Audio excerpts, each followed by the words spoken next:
क्योंकि press conferences का वक्त गुजर चुका, मुफाहमत की कोशिशों का वक्त गुजर चुका। अब ऐसे सिग्नल्स मिल रहे हैं कि पाकिस्तान तहरीक इंसाफ मुजाहमत की तरफ बढ़ रही है और एक बड़ी तहरीक की तैयारियों का आगाज न सिर्फ हो चुका है बल्कि अपने हतमी मरहले की जानिब है। आज के जो बैक टू बैक इवेंट्स हैं जिनको मैंने कवर किया, एक प्रेस कॉन्फ्रेंस, दूसरी कोर कमेटी और जो सीरीज ऑफ इवेंट्स इन 24 घंटों में बल्कि इन 12 घंटों में हुए वो मैं आपके सामने रखता हूं। एक तो वुकला विंग की तरफ एक्टिविटीज शुरू हो चुकी है, उनको एक्टिवेट करने के लिए। फिर असद कैसर का एक ऐसा पैगाम आया है जिसने बहुत सारे लोगों को सोचने पर मजबूर किया कि आखिर चल क्या रहा है, क्योंकि बहुत सख्त मैसेज है ना सिर्फ दूसरों के लिए बल्कि अपने लोगों के लिए, पीटीआई के अपने इनर सर्कल्स के लिए भी बड़ा अहम पैगाम है उसमें। फिर कोर कमेटी की मीटिंग हुई, 2 प्रेस कॉन्फ्रेंसेस हुई, फिर अवामी रद्द-ए-अमल, जो सबसे बड़ा फैक्टर है अवामी रद्द-ए-अमल का, वो बढ़ता जा रहा है। और मैं ये महसूस कर पा रहा हूँ कि पीटीआई की टॉप लीडरशिप इस वक्त जो है, दस्तयाब लीडरशिप उसकी बात कर रहा हूँ, वो ये हीट महसूस कर रही है अवामी रद्द-ए-अमल की। और जिस तरह से रिएक्शन सोशल मीडिया पर पिछले 48-72 घंटों में आया, उसके बाद पीटीआई की लीडरशिप थोड़ा फ्रंट फुट पर आती नजर आ रही है। सवात में आज जो एहतजाज हुआ और रोजाना की बुनियाद पर हो रहा है, फिर पीटीआई ने ऐलान कर दिया कि इतवार के बाद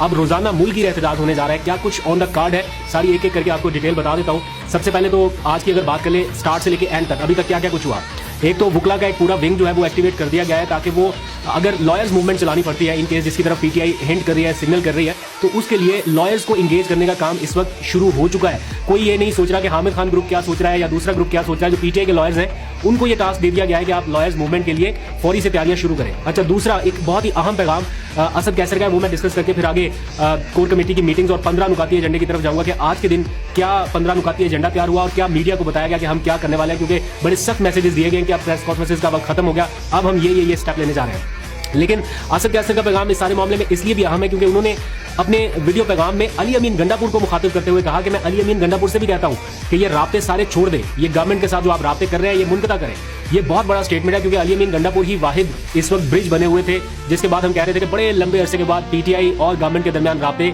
बहाल हुए हैं। तो ये बहाल हुए अब चंद ही दिन हुए हैं कि अंदर से आवाजें उठ रही हैं कि राब्ते सारे खत्म कर दिए जाएं क्योंकि ये आपको कामयाब नहीं होने देंगे। असद कैसर ये समझते हैं कि ये राब्ते अली अमीन गंडापुर को कामयाब नहीं होने देंगे और इसी में इनको उलझाए रखेंगे। आप लोग अपना फीडबैक दीजिए। शहबाज शरीफ से मुलाकात, फिर मोहसिन नकवी से मुलाकात, वो कहते हैं कि आप ये मुलाकातें तो कर रहे हैं, एक आईजी तो आप अभी तक बदलवा नहीं सके, एक अफसर आप अभी तक ले नहीं सके। अली अमीन गंडापुर को इमरान खान की तरफ से यह मैसेज दिया गया कि आईजी खैबर पख्तूनख्वा को तब्दील कर दिया जाए, लेकिन हमने देखा कि गुज़िश्ता रोज मोहसिन नकवी साहब पहुंचे खैबर पख्तूनख्वा और उन्होंने आईजी के साथ एक वीडियो रिलीज की और बताया कि आईजी ने पिछले 1 साल में कितना जबरदस्त काम किया। तो ये क्या सिग्नल कर रहा है कि अभी आईजी की तब्दीली ऑन कार्ड नहीं है और अगर अली अमीन गंडापुर चाहेंगे भी तो शायद ये फौरी तौर पर मुमकिन ना हो सके क्योंकि ये डायरेक्ट वफाक के जरिए होता है। तो वफाक और खैबर पख्तूनख्वा में कोई इतनी ज्यादा स्ट्रॉन्ग केमिस्ट्री तो फिलहाल नजर नहीं आ रही। अच्छा, फिर उन्होंने ये बड़ा क्लियर कहा है कि हम अब फैसला कर बैठे हैं कि मुफाहमत हम नहीं करेंगे, हम मुजाहमत की तरफ जाएंगे और उसके लिए हम अपनी तैयारियों का आगाज कर चुके हैं। असद कैसर साहब क्या सरप्राइज देने वाले हैं, क्या हो सकता है, इसके ऊपर नजर रखेंगे। लेकिन मुझे ऐसा लग रहा है कि पसे पर्दा काफी चीजें इस वक्त तेजी से हो रही हैं क्योंकि कुछ और ग्रुप्स या कुछ और लोग भी हैं जो चाहते हैं कि अब मुजाहमत का रास्ता इख्तियार किया जाए। जैसे मुराद सईद है, वो अब मंजर आम पर आने के लिए तैयार है,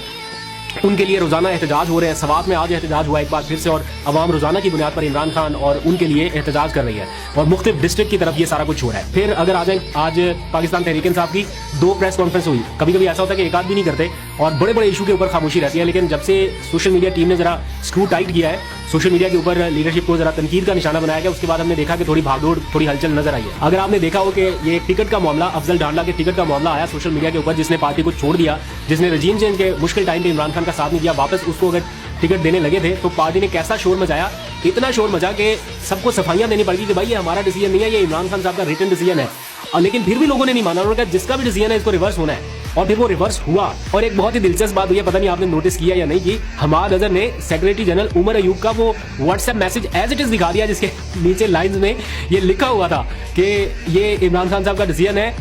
इस रियलिटी के बावजूद भी कि ये शख्स लोटा हो चुका था, यानी लोटे का लफ्ज उन्होंने लिखा उसमें अपने मैसेज में और हमाद अजहर ने एज इट इज वो मैसेज दिखा भी दिया पब्लिक को कि भाई ये हमारा डिसीजन नहीं है, इमरान खान का डिसीजन है और सेक्रेटरी जनरल की तरफ से आया। तो अगर वो शख्स रह भी जाता तो आप तो खुद उसको मान गए कि ये लोटा है, तो वो कहां जीतना था। तो अच्छा हुआ कि आज इतने प्रेशर के बाद उसका टिकट तब्दील हो गया। फिर अगर आ जाए, आज पाकिस्तान तहरीक इंसाफ की 2 प्रेस कॉन्फ्रेंस हुई। जो पहली प्रेस कॉन्फ्रेंस थी उसमें तो चीफ जस्टिस पाकिस्तान और chief justice Islamabad high court से इस्तीफे का मुतालबा किया गया और साफ साफ बताया गया कि ये जो इंक्वायरी कमीशन कायम किया जा रहा है या इंक्वायरी कराई जा रही है एक रिटायर्ड जज से, वो भी 6 हाजिर सर्विस जजेस के इल्जाम के हवाले से, तो वो इसको कबूल करने के लिए तैयार नहीं है। एक ही मुतालबा है कि जुडिशियल कमीशन कायम किया जाए, हाजिर सर्विस जजेस उसमें शामिल हो।